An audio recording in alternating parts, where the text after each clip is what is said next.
Welcome, everybody, to a brand new episode of Talkin Schmoedown. That's right, it is back. It's been a long time, but I am officially back. So I just wanted to say hello.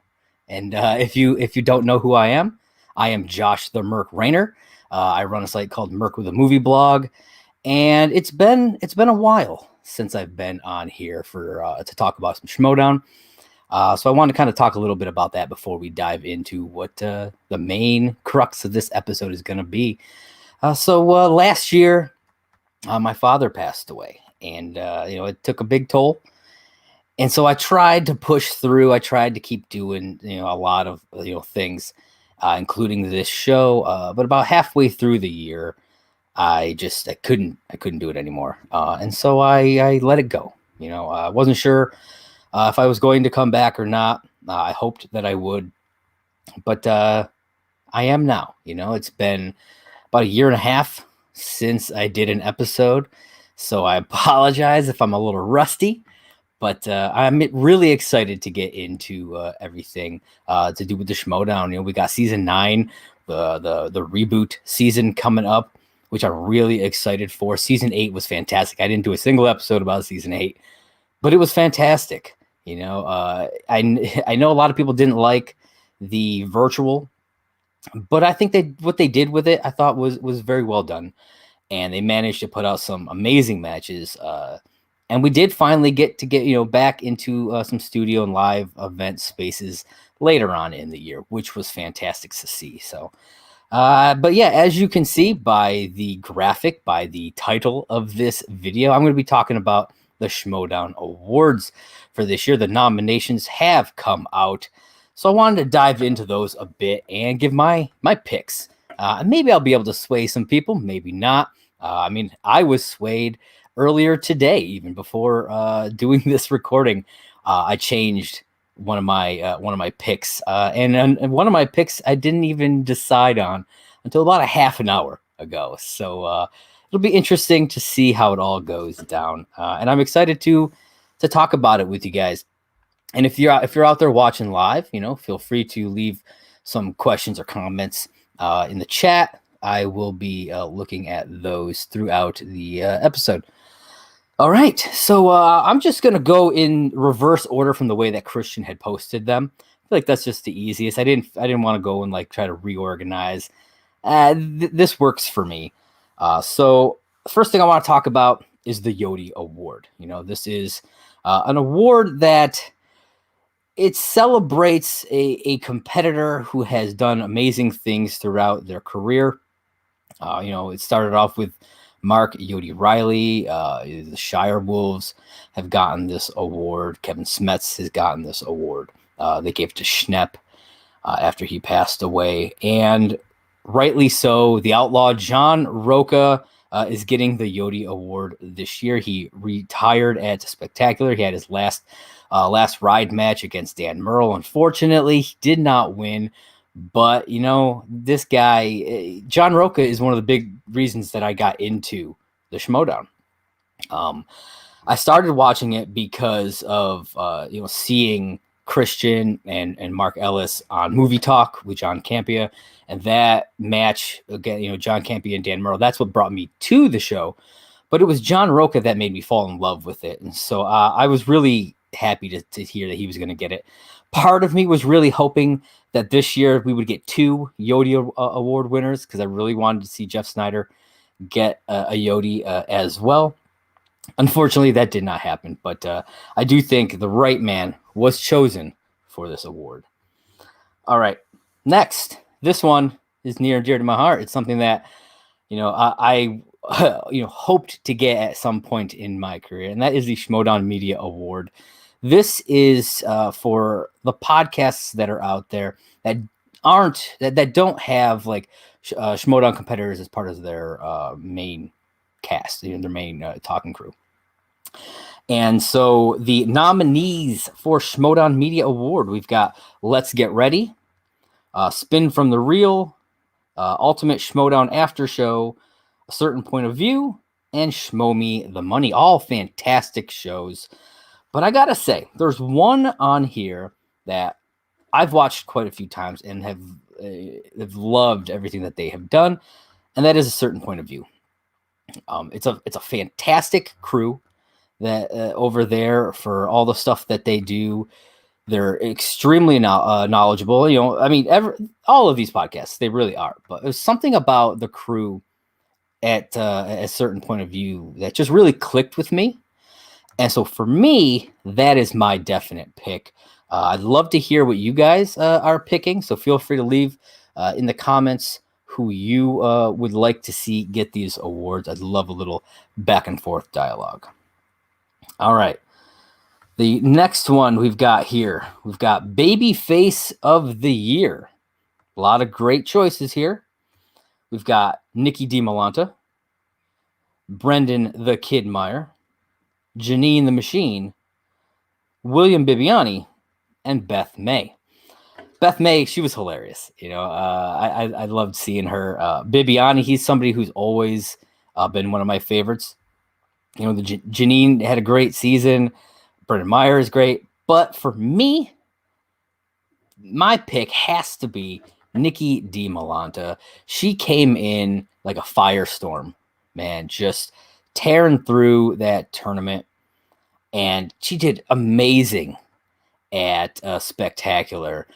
And she always did it with a smile on her face, you know, and I don't know what it is about her. She's a fantastic competitor, has a great personality, and she's the one that really stood out to me.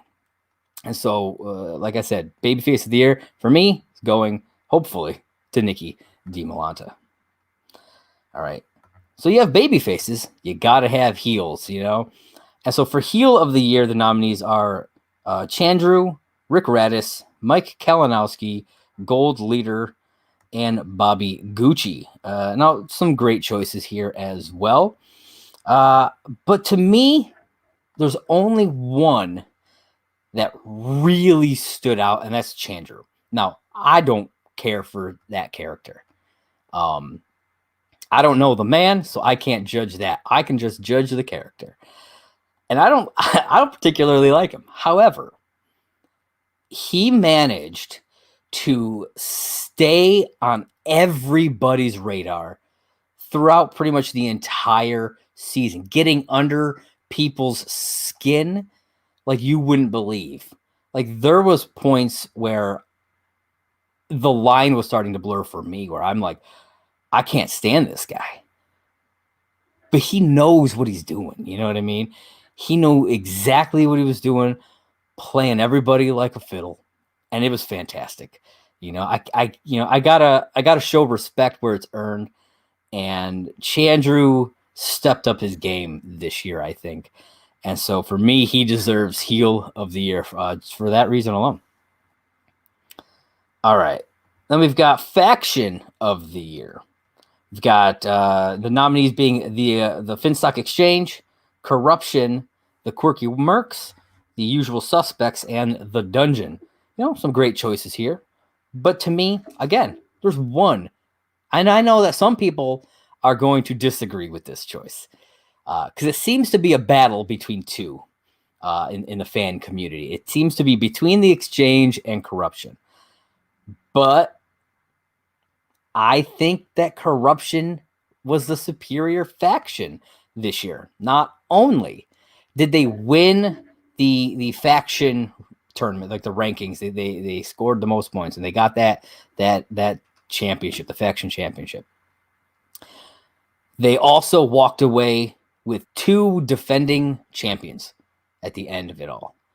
Not just winning it, but defending it at Spectacular, you know? So to me, that is some of the biggest point givers in when I'm trying to figure out who I want to give this to. Now, Gucci did great. You know, he had the dossier. You know, he had some amazing rookies who did some amazing things. But there was a lot of missteps there. They weren't able to really capitalize in the end. And to be honest, Gucci wasn't around a lot either. You know what I mean? So to me, that affected who I was going to choose. And so it's absolutely 100% Corruption for the win here.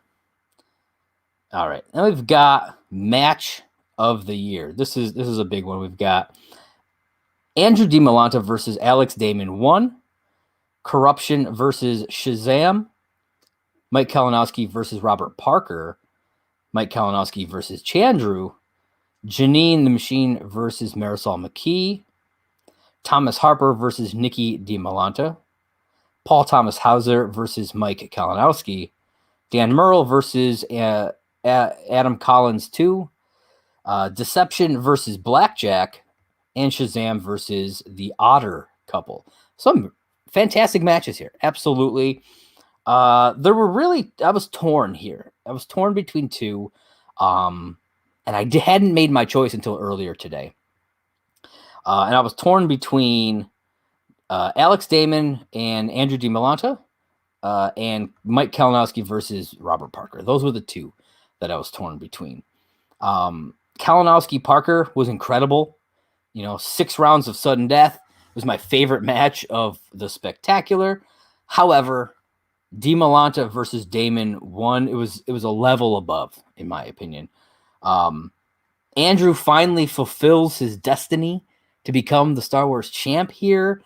Alex did not make it easy. They pushed through 7 rounds of sudden death with a final score of 51-50. It started that whole 51-50 trend that we saw in I think 3 matches, I want to say. We saw that score. But that match was incredible. Alex Damon was the GOAT of Star Wars, and almost undefeatable. I think he'd only lost his very first match ever, and then had been on a streak, not losing.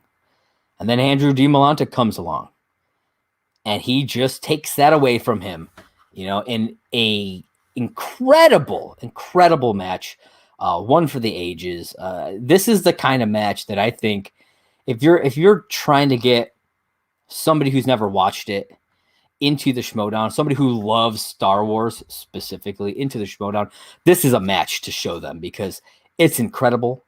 And I hope that it's something that's talked about for years because it deserves it. So yeah, absolutely. Andrew DiMolanta versus Alex Damon won match of the year. That is my choice there. All right, we've got feud of the year: Merle versus Roca, Kalinowski versus Chandru, the DiMolantas versus Alex Damon, Bateman versus Paige Fabretti, and Gold Leader versus Thomas Harper. This one I was torn on. I wasn't sure. These are all good feuds, but most of them didn't really stand out to me. It wasn't until I think earlier today, really, that something kind of popped into my head because I saw one of these competitors continuing this feud, still working it, still grinding through on this feud, and that is Paige Fabretti and Ben Bateman. Paige still going at it. She managed to up the level of a feud, I think, this year by really kind of digging in at somebody who is typically known for being the instigator. And she was the one coming out on top, and she lived up to it. She came in wanting to challenge Ben Bateman, and she finally got that chance, and she lived up to all the talk that she gave. She took him out, and she is continuing to rag him. And it's, to me, that's a feud right there. Roca and Merle, we've seen that for ages. It's a great feud, but I don't think this year specifically was anything more than the others, So, it was surprising even to me because I didn't think that was where I was originally going to go. But Paige Fabretti versus Ben Bateman, that is my feud of the year. All right, we've got podcast of the year. Now, this is a little different than the Schmoedown Media Award. Podcast of the year is for shows that include Schmoedown competitors and things like that. So we've got the Schmoedown Rundown, We've got Beyond the Schmoedown, Schmodown Backstage, Machine Mondays, and A Certain Point of View. You know, they've got different stuff going on over there. Now, the rundown is the whole reason why I started my show in the first place. You know, Brad and Frank do amazing stuff over there. And they've won several times in the past. And Backstage is fantastic as well. I've loved what happened, what has been happening over on that show. You know, it's very different compared to the rundown. But I don't know. You guys may not like this, but I'm still going with A Certain Point of View. It's something about the way they do their shows, the camaraderie that they have, the banter back and forth. To me, it stands above the rest, even though, you know, the rundown is like, that's the show. You know what I mean? It is the one that everybody knows because it is the Schmoedown's official after show. But I'm sorry, guys. I think that Certain Point of View is doing better stuff, you know, and that's just the way it is. You know, with greatness comes great competition. And when you're at the top, there's only one place to go, and that is down. And for me, they've gone down while A Certain Point of View has gone up. All right. Next up is the upset of the year. Now, several of these I was blown away with. A couple of them I was not super surprised, but we'll go through the list. We've got Janine defeating Dan Murrell, Paige Fabretti defeating Ben Bateman, Andrew DiMolanta defeating Alex Damon, Nikki DiMolanta defeating Alex Damon, and Press Room defeating Danger Zone. Now, again, I was torn between two on this one. I was torn between Nikki versus Alex and Janine versus Dan. I went with Janine versus Dan Murrell, mainly because I don't think that the Nikki Alex one was as big of a surprise to me, at least. I mean, if you look at kind of the stats going in, Alex was 1-2 in his last 3 matches. You know, so he's 1-2 for the season. Nikki, she was running undefeated. Yes, it was only 2 matches, but still, she was on that high of being undefeated. You know, she's that star rookie in the Star Wars League coming through. You know, can she go pull through the ranks and get up there and match up with Thomas Harper? You know, she's, you know, Andrew DiMolanta is her husband. So like we have this, you know, we have the champ, and then we've got, you know, the champ who recently beat Alex Damon, you know, and then his wife who has an amazing amount of knowledge, you know, but we've only seen her in 2 matches prior to this. However, like I said, it wasn't as big of a surprise because to me, she felt like she was going in with a full head of steam with the most ability to plow through Alex Damon, who is still, I think probably the GOAT. We'll see how that goes next year because Thomas Harper is knocking at that door. But I don't think it was as big of a surprise as Janine and Dan. Now, and nothing against Janine. I absolutely love Janine. I have been a supporter of hers for a very, very long time. The Talkin Schmoedown logo, she designed that for me. So when it came to her, I was hopeful that she could win this.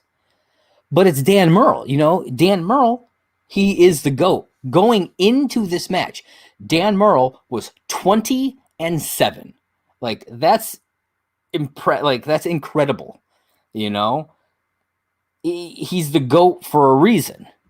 And so when Janine, you know, had because she had just, I think it was the match before, had just beaten Mike.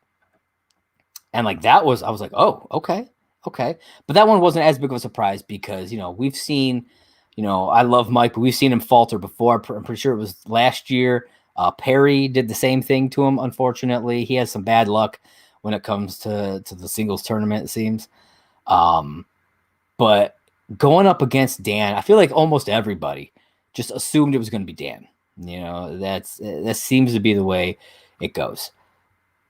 But Janine was able to sneak out that win and just blew so many brackets out of the water. To me, it was incredible to watch, and to me, it elicited the most emotional reaction as well, because I wanted her to win so bad, but I was doubtful, and I'm sorry, Janine, I was, because it's Dan, but I was so incredibly thrilled when she did, because she deserves to have her comeuppance.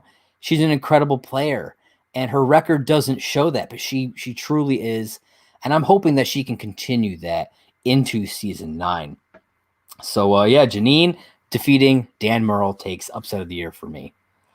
All right, so we've got moment of the year, a lot of great ones going through this past season. We've got Kevin Smets returns as Spectacular 6, great one. Marisol Mckee wins the title. She's the first woman to win the singles championship. Andrew D. Malanta versus Damon One, scoring 51-50 in sudden death.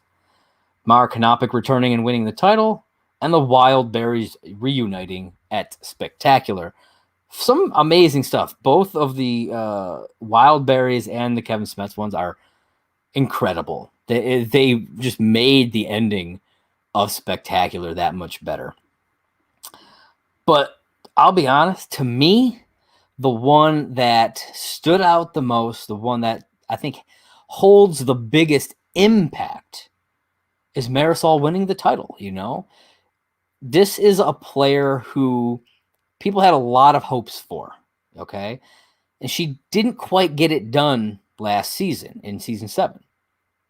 And so when she comes in and she just starts plowing through people, it's like, okay. And we get this little mini title tournament thing that they did. It's like an unofficial tournament. And she wins the title. She beats, I believe it was Ethan Irwin. And I was like, holy shit, yes. Because I had been rooting for her to win this title. I wanted to see, not just because, she would become the first female champion, but because I think that she has so much incredible potential. Just like Janine, I talk about, how much potential she has. Marisol is like that for me as well. But seeing her take out one of the best in the game and then go on to defend it and everything, and get up to Spectacular and everything, it was incredible. Just that moment sticks with me, way above the rest as far as a singular moment goes. I don't know. It changed things to me.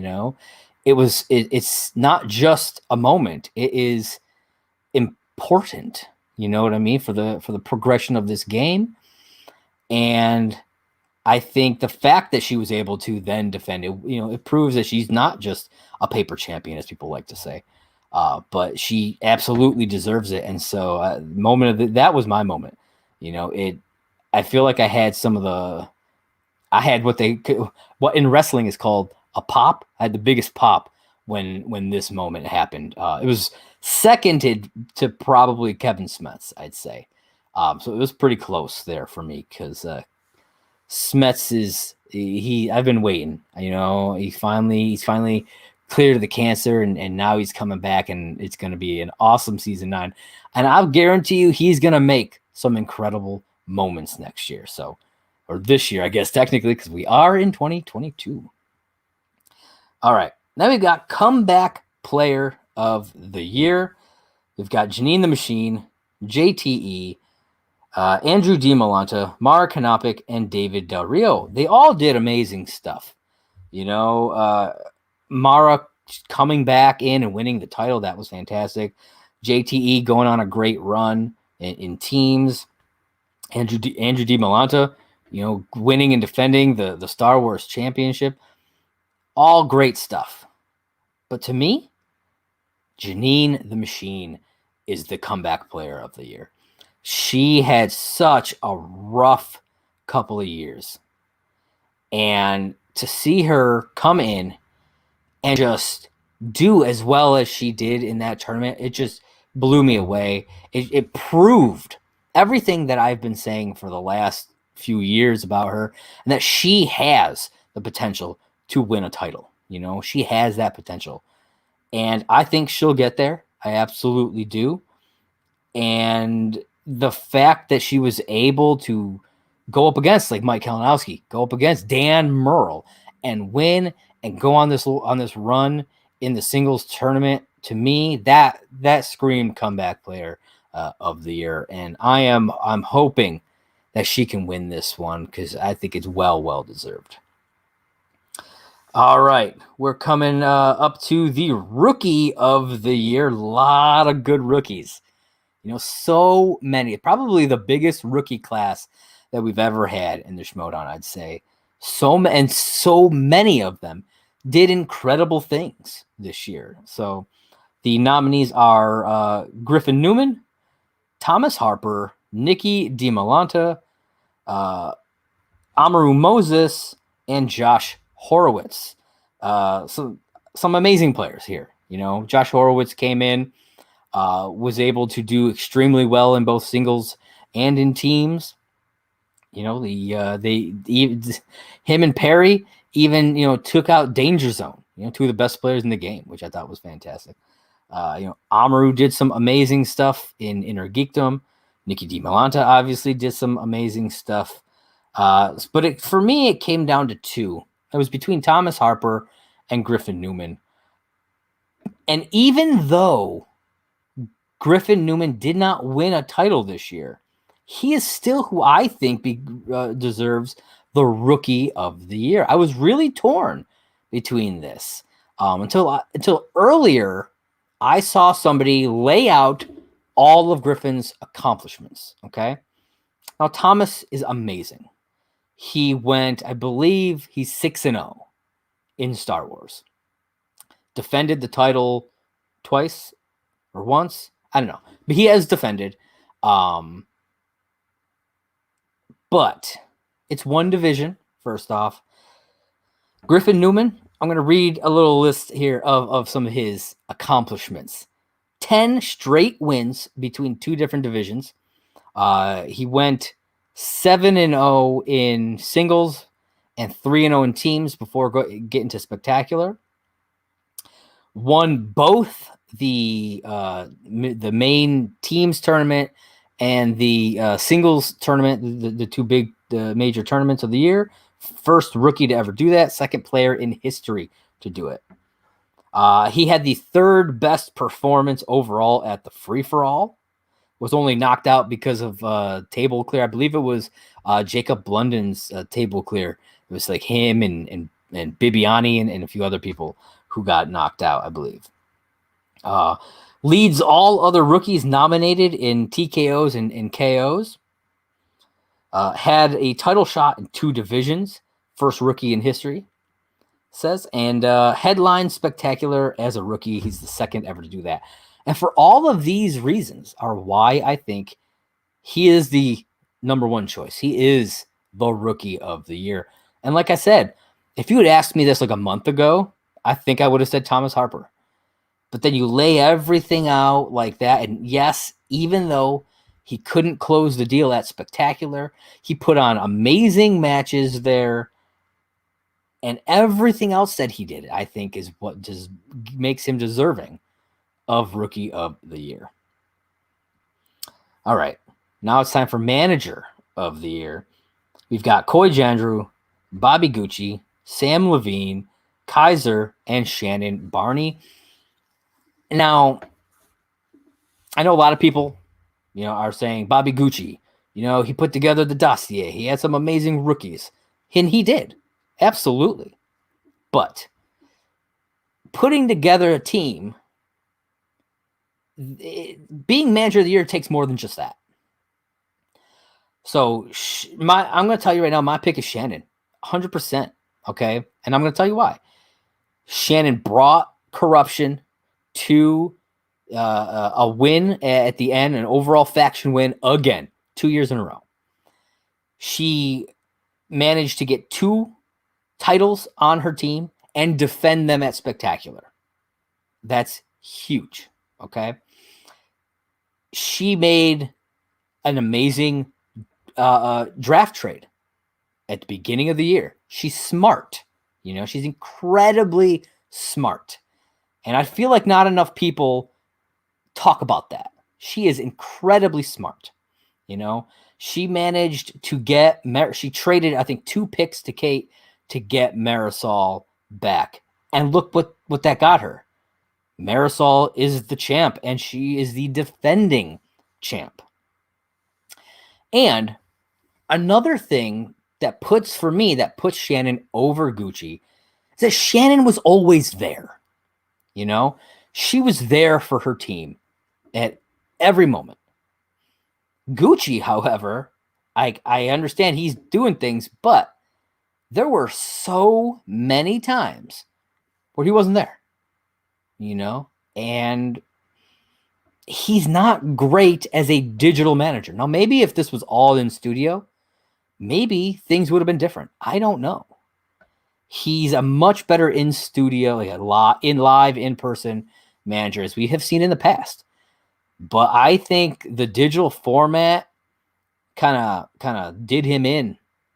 And all of those reasons combined are why I think Shannon Barney is the obvious choice for manager of the year. If you're not being biased in any way, if you're looking at the facts, if you're looking at how everything went down throughout the year, she's the pick. And that's the bottom line. All right, now we got team of the year. So the nominees are Corruption, Lightning Time, King Arthur, Shazam, and Danger Zone. My choice is the same as it has been for the last year or two, at least, probably the last 2 years, and that's Shazam. Shazam is my favorite team. They are. And I made sure when I did my fantasy draft, I got William Bibiani right away. He was my first pick because he's one of my favorite players. And Shazam, like I said, is my favorite team in the Schmoedown. They went on an impressive run and wound up with the title. They have the titles. They won the titles from, I think it was technically the Otter couple, if I'm not mistaken, because Andraco had left and everything. And then they kept it, they defended and everything, and they never lost these titles. And they played amazing. I mean, some incredibly high point games this year. I mean, they had at least one 51-50 game. I'm pretty sure they had like a 54-40 something kind of game as well. It was like 54-47 or 53-48 or something like that, I think. So they were able to just demolish, and show exactly how good of a team they are. They work incredibly well together. So that's why, for me, it's 100% Shazam all the way going through team of the year. All right, we've got a handful left. I think there are 4 categories left. We're going to start with Star Wars Player of the Year. This one, to some people, it seems obvious. And to others, you may be torn. And I was a little bit torn here because, we've got Laura Kelly, Gold Leader, Nikki DiMolanta, Andrew DiMolanta, and Thomas Harper on this list. Laura Kelly, I love her. She was my first Star Wars pick for the fantasy draft that I did this past year. Like I had such high hopes for her, and I still do. I think she will eventually get a title, and hopefully soon. But she unfortunately she wasn't able to. She just wasn't able to do it. You know, Gold Leader did great stuff. He won the first Star Wars tournament of the year. He got to the finals of the second, but again, he wasn't able to close the deal. Mckee did great stuff. You know, she went on a run. You know, got up to spectacular. Unfortunately, again, wasn't able to close the deal there, but she did great. So then you've got Andrew DiMolante, you got Thomas Harper, two of the best, if not the two best this season. Andrew DiMolante, you know, won the title, defended, did some amazing stuff, and then we've got Thomas Harper, who went undefeated, and he was 6-0. And did a lot of great stuff as well. So it was real hard for me, okay? I was going back and forth all day today about who I was going to pick. And I wound up going with Thomas Harper. Now, Thomas Harper went 6-0 this season. He beat Gold Leader, who had just won the first Star Wars tournament of the year. A lot of people were, had high hopes for Gold Leader, and he did great. And I think he is most likely a future champ. He really is. Then he went on and beat Andrew for the title. You know, Andrew had beaten the GOAT. He beat Alex Damon and then defended. He beat him again, you know. And that's not a small feat. It's really not. And so being able to then beat Andrew and then go on to beat Mckee, who did an amazing job in the second tournament. You're running through that. At Spectacular, winning that, defending the title, and keeping it there. I think I'm pretty sure he's the only player to ever go undefeated like that, to go 6-0. I know that Alex Damon won 6 in a row, but he had also lost his very first one. So even though Thomas Harper is tied for for longest streak in Star Wars, he's still undefeated, and no one's done that. No one's gone that far undefeated. And if he can win one more, he will beat out Alex's streak record. And I think if he can defend again, if he can win his next defense, I think that might put him up in the echelon of in the talk of being the GOAT. You know, I think it's at least possible. It all depends on how he does next year. If he can go on a run, if he can win a couple, if he can defend a couple times, 100%, I think Thomas Harper becomes the Star Wars GOAT. And that's why I think he is the choice here for Star Wars Player of the Year. He just did phenomenally. You know, you got to look at the record, and it was amazing stuff. You know, I think that's as simple as I can make it. He did amazing stuff. All right. Now we've got Inner Geekdom Player of the Year. I'm so glad. I'm going to say this real quick. I'm so glad that they split these two. I remember it used to be Inner Geekdom / Star Wars Player of the Year, because, you know, there wasn't as many kind of a thing. They just kind of lumped Star Wars in there because they didn't do as much with it back in the day. I'm so glad that it's separated now. It kind of lets both of those divisions breathe. It gives them their own chance to get some accolades, you know, and I really like that. So we've got Mark Hanopik, Mike Kalinowski, Robert Parker, Amaru Moses, and Chandru Dandapani. I mean, honestly, it's Mike. There's no one else that it should be. It is Mike. Mike went undefeated this season, 5-0 this year, and had 3 defenses. Nobody in Inner Geekdom has done that. 3 defenses. Nobody thought he could do it, and guess what? He did it. I'm going to, instead of calling him Mikey 3 belts, he's Mikey 3 defenses. I don't know. It doesn't roll off the tongue as well, but there you go, Mike. You got 3 of something. And, you know, he may not have done as great in teams or in singles, but he destroyed it when it came to Inner Geekdom. And that's why he is the one and only choice for Inner Geekdom Player of the Year. All right, we've got 2 left. And it's the two big ones. We've got singles player of the year and overall player of the year. So we're going to start with singles player of the year. We've got Dan Murrell, Griffin Newman, Marisol Mckee, Ethan Irwin, and Janine the Machine. Great picks here. I mean, Janine did, a great job. I don't think singles player of the year, though. She had a great run. She's definitely a comeback player, but wasn't able to really push as far as need be for something like this.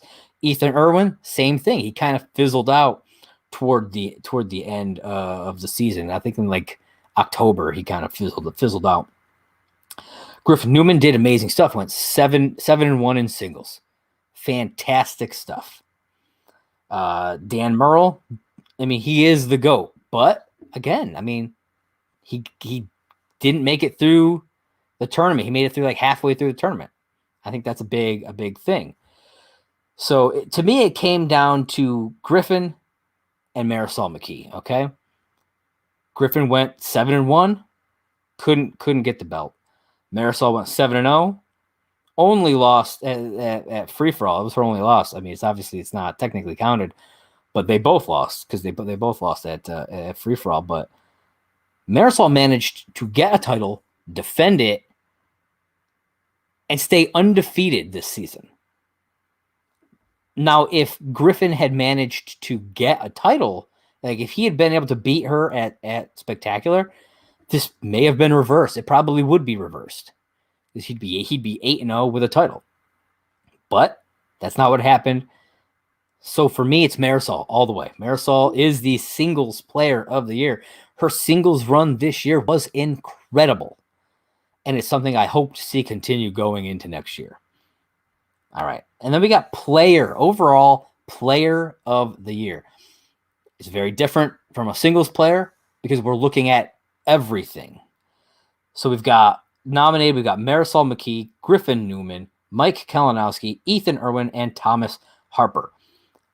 I said Thomas was out because, yes, he went undefeated.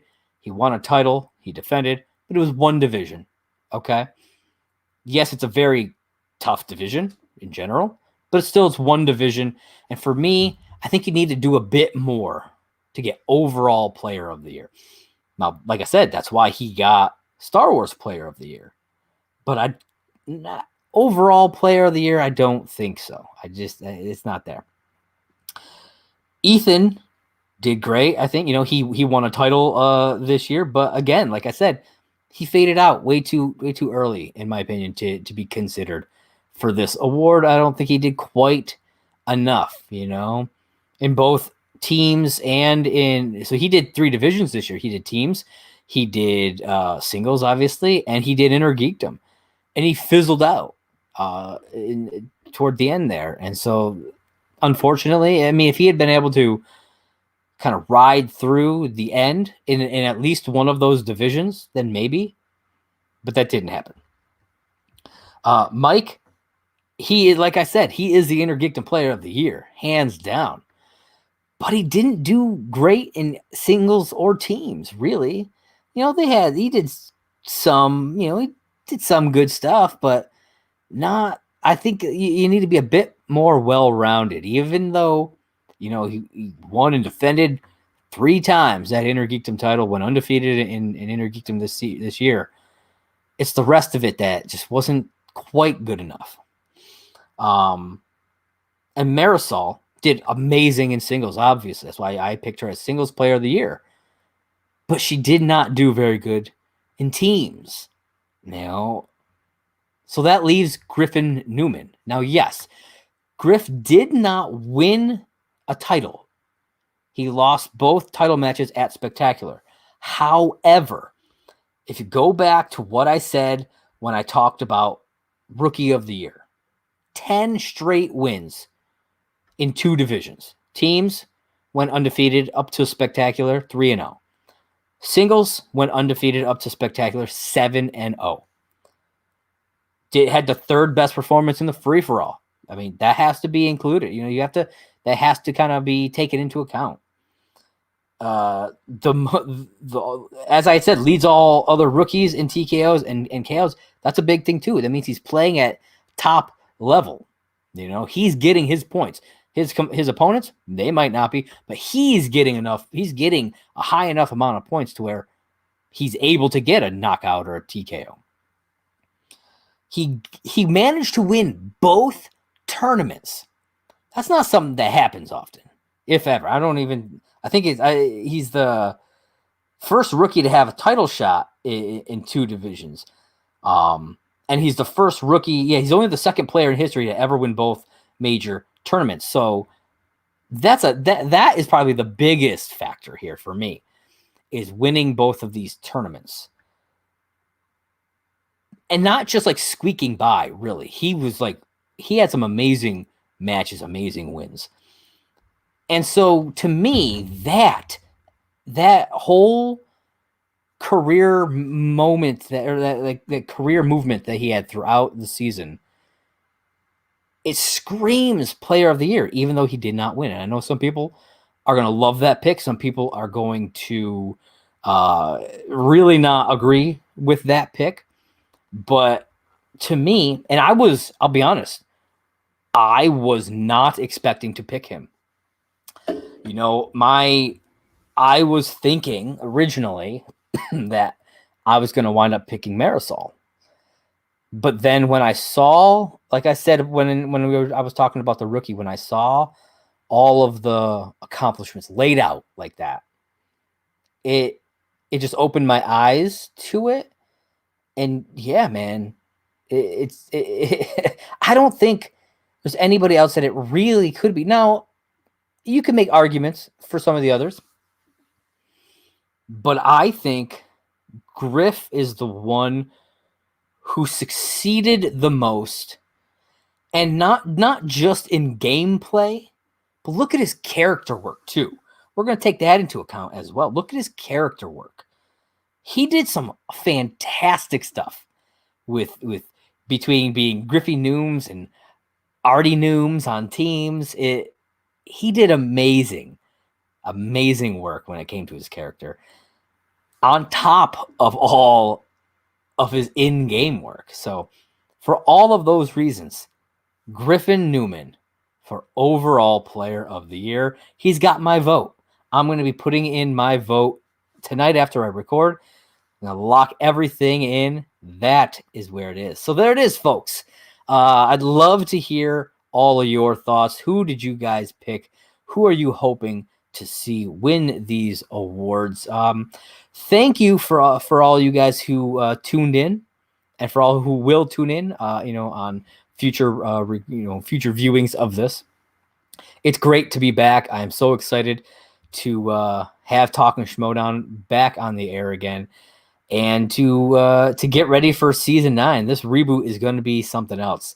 I'm excited to see where it goes.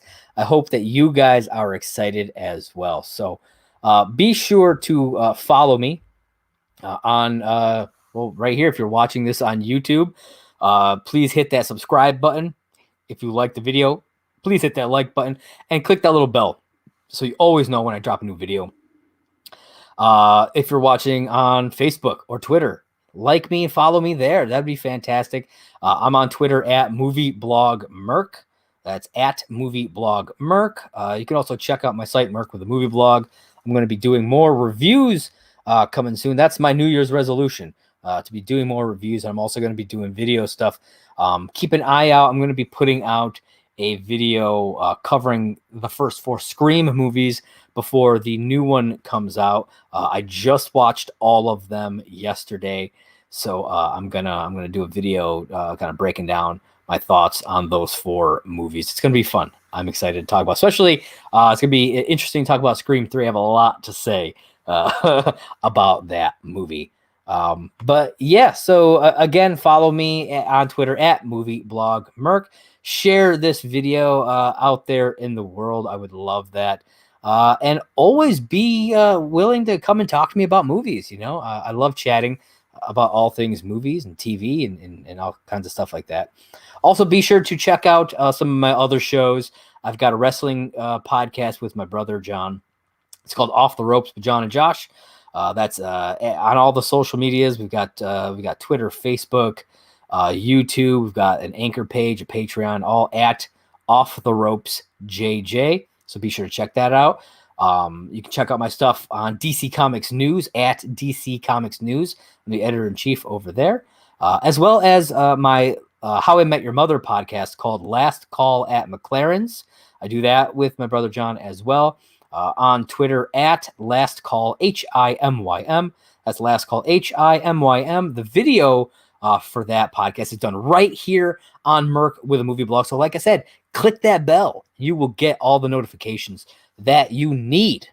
So again, thank you so much for joining me today. I can't wait for the next episode of this. And you know what? We have been talking Schmoedown. Catch you guys next time.